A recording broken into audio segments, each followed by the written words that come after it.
ఆ పిల్ల అన్న దాంట్లో తప్పేం లేదు. మరీ ఇంత కోపం మంచిది కాదు సుధా. అయినా అసలు నువ్వు ఆ పిల్ల జోలికి వెళ్ళవలసిన అవసరం ఏముంది? నేనేం దాని జోలికి వెళ్ళను పెద్దమ్మా. అదే నన్ను రెచ్చగొడుతూ ఉంటుంది ఎప్పుడు అది నా కంటపడినా ఏదో ఒక విధంగా అది ఎలాంటి భావం కలిగిస్తుందంటే మనమంతా పనికిరాని వాళ్ళం అన్నట్టు. ఎన్నో ఏళ్లుగా చేస్తున్న మన ఆచారాల్ని ఎలా తీసి పారేస్తుందంటే అదేదో మనం ఈ ప్రపంచంలోనే అతిపెద్ద మూర్ఖలం అన్నట్టు. అదే చాలా తెలివైంది, జ్ఞానం ఉన్నది అన్నట్టు. నన్ను అలా ఎగతాళి చేయటంలో దానికి ఎందుకు అంత ఆనందం కలుగుతుందో నాకు అర్థం కాదు. నిజం చెప్పమంటారా పెద్దమ్మా? అది అడుగుతున్న వాటికి, అలాగే అది అంటున్న వాటికి నా దగ్గర అసలు ఒక్కోసారి జవాబులే ఉండవు. అంటే ఎలా అవుతానంటే మూగదాన్ని అయిపోతాను నేను. దాంతో నాకు మరింతగా ఒళ్ళు మండిపోతూ ఉంటుంది.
ఇక్కడికెందుకు వచ్చావు నువ్వు?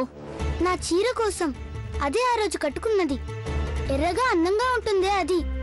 అలాగే నా నగలు అవన్నీ నీ దగ్గరే ఉన్నాయిగా, అవి తీసుకెళ్ళడానికి వచ్చాను. ఏమన్నా? ఆ రోజు నేను నీకేం చెప్పాను? నువ్వు విధమయ్యావని చెప్పానా? ఆ నగలు బట్టలు ఇక్కడికి పనికిరావని చెప్పాను కదా. ఏం చేసుకుంటావు వాటిని? సుధా చిన్నమ్మా,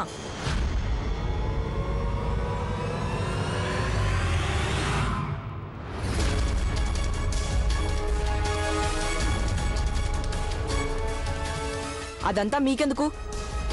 గంగ తన బట్టల్ని నగల్ని ఏమైనా చేసుకుంటుంది. ఇచ్చేయండి తనకవి. నువ్విక్కడికి ఈ పిల్లని వెనకేసుకోవడానికి వచ్చావా సాగర్? ఇదేనా నాతో మాట్లాడాల్సిన పద్ధతి? సుధా పిన్నమ్మా, సాగర్ అసలు ఏమన్నాడని? గంగ వస్తువులు తనకు తిరిగిచ్చేయమన్నాడు. ప్లీజ్.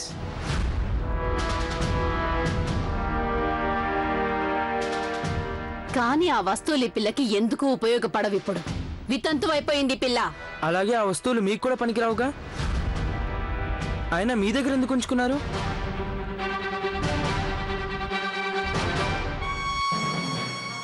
నా చీర, నా నగలు నాకు తిరిగిచ్చే సుధా పిన్నమ్మా. అవన్నీ మా నాన్న నాకు ఇచ్చినవి.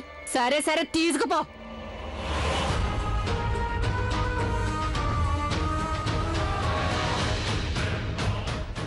అవి నా దగ్గర పెట్టుకోవాలన్న సరదా నాకేం లేదు, అర్థమైందో? అంతేకాకుండా అలాంటి అలంకరణ వస్తువులు ఇక్కడ వితంతువులకి ఎందుకు పనికిరావు. నువ్వే తీసుకుపో.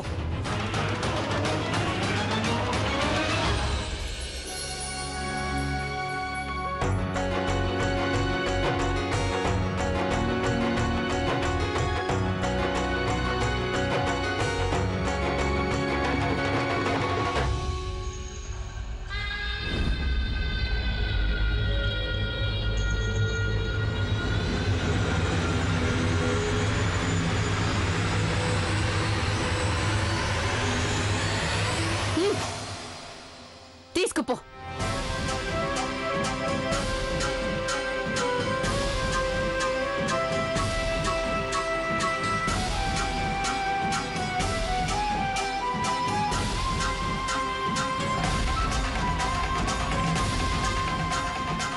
వీటన్నింటిని పెట్టుకుని నువ్వేం చేస్తావో నేను చూస్తానులే.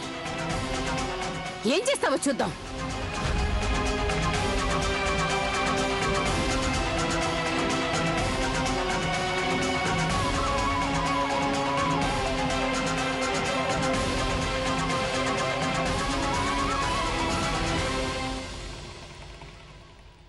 అలాగే చూసుకో.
నాన్న, ఇవి చూసావా? ఇదిగో ఈ గాజులు చూడు, అలాగే ఈ జూకాలు కూడా చూడు.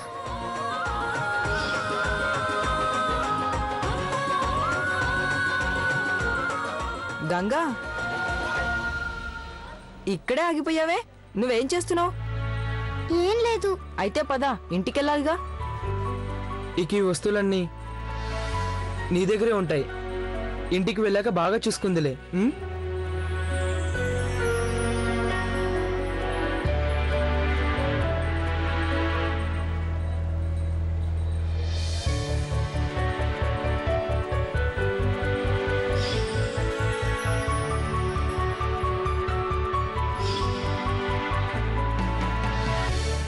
తీసుకో.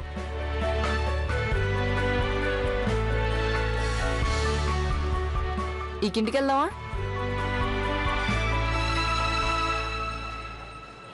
ఈ కీళ్ల నొప్పులతో నా ప్రాణాలు పోయేలా ఉన్నాయి. అబ్బా, నిద్రపోతున్నావా? సరిగ్గా వద్దు. చేతుల్లో బలం లేదా ఏంటి?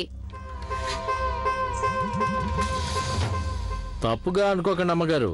పెరుగుతున్న వయసుతో పాటు మీరు మీ ఆరోగ్య సంగతి కూడా చూసుకోవాలి. అసలు అంత కఠినమైన ఉపవాసం చేయాల్సిన అవసరం ఏముంది? ఇదిగోండి అత్తయ్య. నీ బుద్ధి భ్రష్టు పట్టుకుపోయింది గోవిందయ్య. ఎన్నో ఏళ్లుగా నేను ఉపవాసం చేస్తూనే ఉన్నాను. ఇప్పుడు ఇవన్నీ వదులుకోమంటే ఎలాగా? నా ఆరోగ్యం బాగుండాలని, పరలోక సుఖాలని నేను వదులుకోలేను. అదంతా జరిగేది కాదు. అక్కడికెళ్ళాక శాలిగ్రాముడికి ఏం చెప్పుకుంటాను?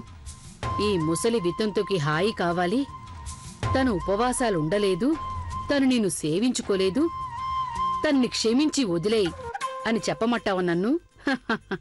హరే కృష్ణ హరే మురారి. అమ్మగారు, మీరు ప్రతి ఏటా ఉపవాసం ఉంటున్నారు. మీ గురించేం బెంగలేదు మాకు. కాని ఆ గంగేమో ఉపవాసం పూర్తి చేస్తుందని అస్సలు ఊహించలేదు. ఈ గడుసుది అందరి ఆలోచనల్ని తారుమారు చేసేసింది. ఇందులో గడుసుదనటానికి ఏముంది? ఆ పిల్ల ధైర్యశాలి గనక ఉపవాసం ఉండడమే కాక దాన్ని పూర్తి చేసుకుంది. అంతే కదా అమ్మగారు? అవును, ఇది మాత్రం సరిగ్గా చెప్పారు గోవిందయ్య. ఆ పిల్ల ఉపవాసం చేసేసింది, దాన్ని ఒప్పుకోవాలి. అలాగే వితంతువుల నియమాలు, ఆనవాయితీలు కూడా గ్రహించిందంటే అది దానికే మంచిది కదా. దానికేగా పరలోక ఆనందం దక్కుతుంది. అయినా అది ఎంత చెప్పినా వినిపించుకోదు. మొండిదంటే మొండిదది. అత్తయ్య గారు, చిన్న వయసు కదా, అల్లరి చేయకుండా ఎలా ఉంటుంది? అంత మొండిది కాదు. కానీ నా ఉద్దేశంలో ఉన్నమాటే అంటుంది గంగా. తనకెంత తోస్తే అంతే అనేస్తుంది. కానీ ఒకటి మాత్రం ఒప్పుకోవాలి, ఒక్కసారి అన్నది అంటే అది తప్పకుండా నెరవేరుస్తుంది. అందుకనే మెచ్చుకోవాల్సిందే మనం. వా వా వా వా, విన్నారా మీరంతా? దీన్నే అంటారు వేలు చూపిస్తే మండ మింగేసిందని. కొద్దిగా మెచ్చుకునేసరికి నీలో మమత వరదల్లా ప్రవహించేస్తోందే. ఒక్కటి మాత్రం చెప్తున్నాను, అలాంటి పిల్లలు ప్రశంసలకి తగనివారు.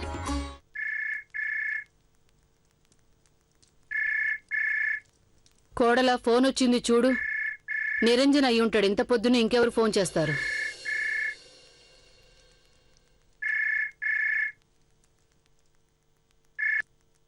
హలో, ఉన్నారండి అత్తయ్య గారు. ఒక్క క్షణం. అత్తయ్య గారు, సుధా గారు లైన్ లో ఉన్నారు. క్షమించమని అడగడానికి అయి ఉంటుంది. హలో సుధా, చెప్పు. అమ్మగారు,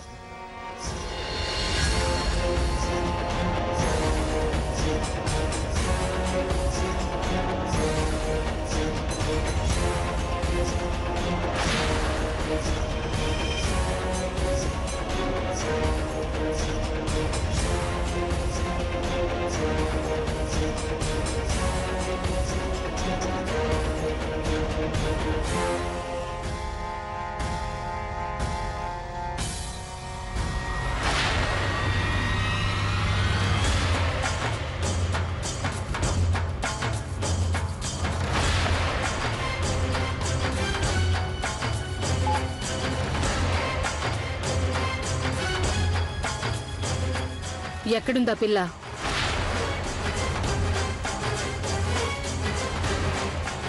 మన సాగరు ప్రదీపు ఎక్కడున్నారు? కనీసం అదైనా తెలుసా?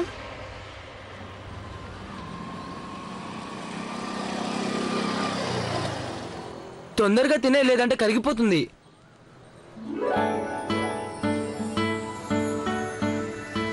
నువ్వు నన్ను క్షమాపణ వద్దన్నావుగా. నీ బట్టలు నగలు ఇస్తే చాలన్నావు. ఇప్పుడు నీకు సంతోషమేనా? నా మీద కోపం పోయిందా? చెప్పవే. కొంచెం ఆలోచించుకొని చెప్తా.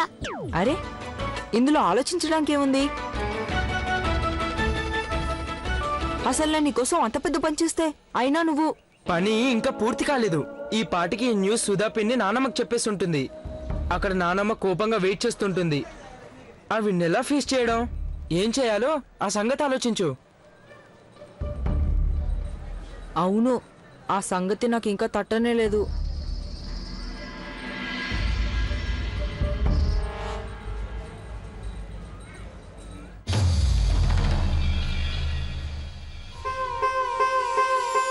రాని దానికి బాగా బుద్ధి చెప్తాను. అది జీవితంలో మర్చిపోలేనంత శిక్ష వేస్తాను దానికి. మరీ మితిమీరిపోయిందా పిల్ల? వీల్లేదు, అలా ఊరుకుంటే లాభం లేదు. అత్తయ్య పిల్లలన్నాక తప్పులు చేస్తుంటారు కదా, మరి గంగ కూడా చిన్నపిల్లేగా, మరలా. నమస్కారం అమ్మగారు.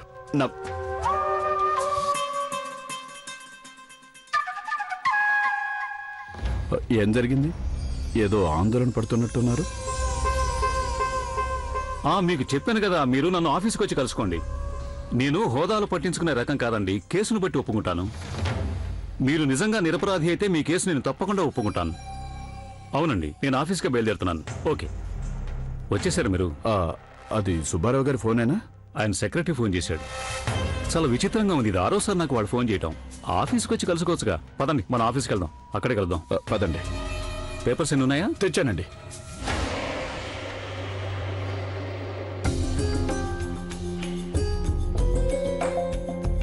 ఏమైంది? మళ్ళీ ఏమైనా కొత్త సమస్య వచ్చిందా? అది ఇంకేమవుతుంది నిరంజన్?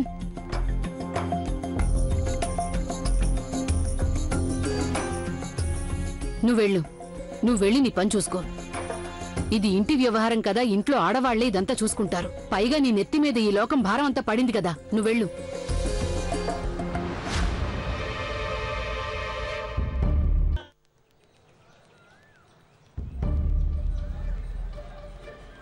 రండి రండి రండి, ఎవరూ లేరు, వచ్చేయండి.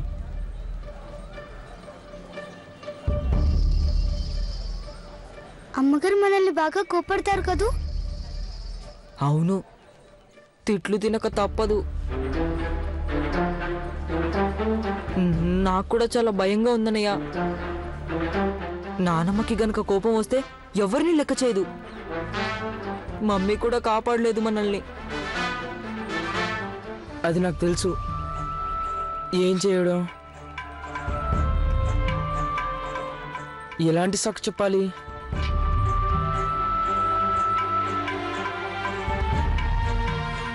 ఐడియా. తిన్నగా నాన్నగారి దగ్గరికి వెళ్ళిపోదాం. నాన్నగారి దగ్గరికి వెళ్ళి మొత్తం అంతా చెప్పేద్దాం. నాన్నగారు తప్పకుండా నానమ్మ నుంచి కాపాడతారు. ఎస్, నాన్నగారు అయితే మన మీద కోపం కూడా తెచ్చుకోరు. పైగా మనమేం తప్పు చేయలేదుగా. అయినా గంగా వస్తువులేగా గంగకు తిరిగిప్పించాం. అవును, పైగా నాన్నగారు ఎప్పుడు నిజం చెప్పిన వాళ్ళనే సమర్థిస్తారు. అవును, పదండి. కానీ మనం తిన్నగా నాన్నగారి గదికి వెళ్తున్నామని అమ్మగారికి తెలిసిపోతే ఆవిడ ఊరుకుంటారా? నువ్వు భయపడకు గంగా, అదేం జరగదు. నేనున్నాగా నీతో పాటు. పైగా అన్నయ్య కూడా మనతో పాటు ఉన్నాడు.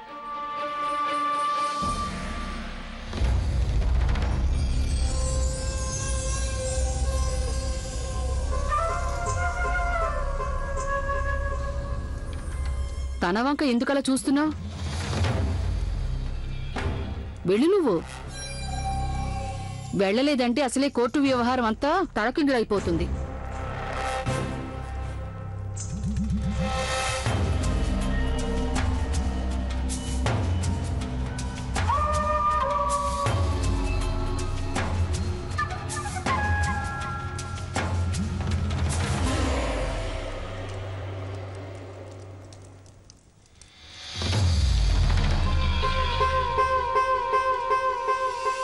ఇక్కడే నిల్చున్నావే, వెళ్ళి పని చూడు. వెళ్ళి బియ్యం కడిగి పప్పు నానబెట్టాలి.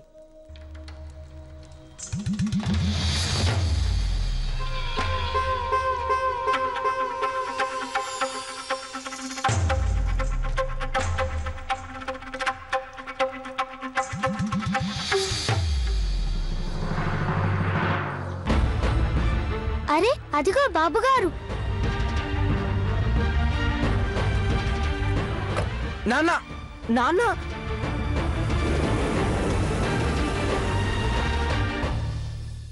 నాన్న నాన్న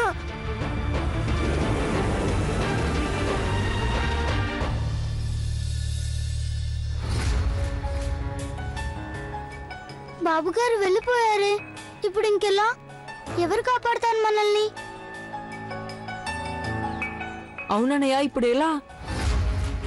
ధైర్యంగా ఉండండి. ఇప్పుడు ఎలాగైనా నానమ్మ ముందు పడక తప్పదు. అయినా భయపడాల్సిన అవసరమే లేదు. మనం ఎలాంటి తప్పు చేయలేదు. జరిగిందంతా నానమ్మకి చెప్పేద్దాం. అవును, అసలు తప్పే లేనప్పుడు నానమ్మ మాత్రం ఎందుకు తిడుతుంది?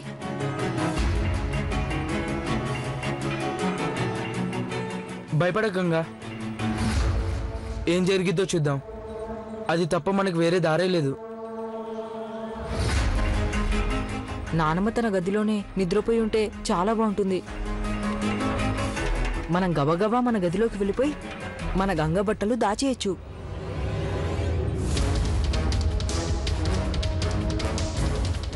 పద. సరే పదండి.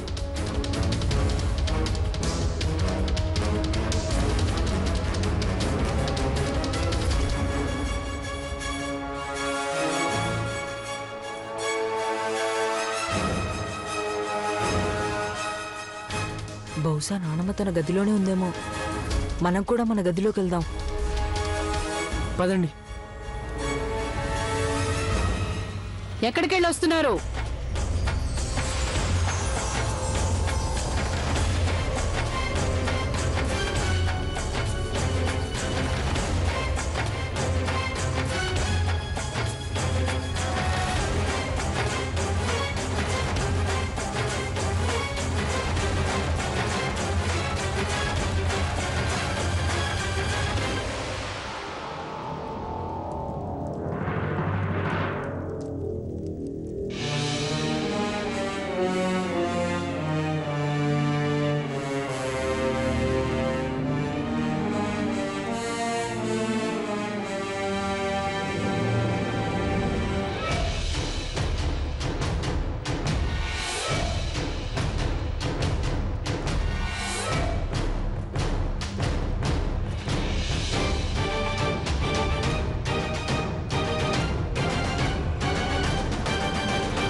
మిమ్మల్ని అడిగేది, ఎక్కడి నుంచి వస్తున్నారు?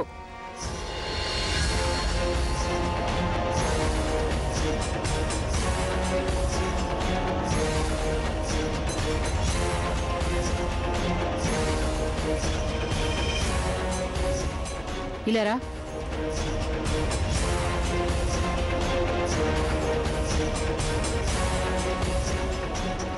వినపడలేదా?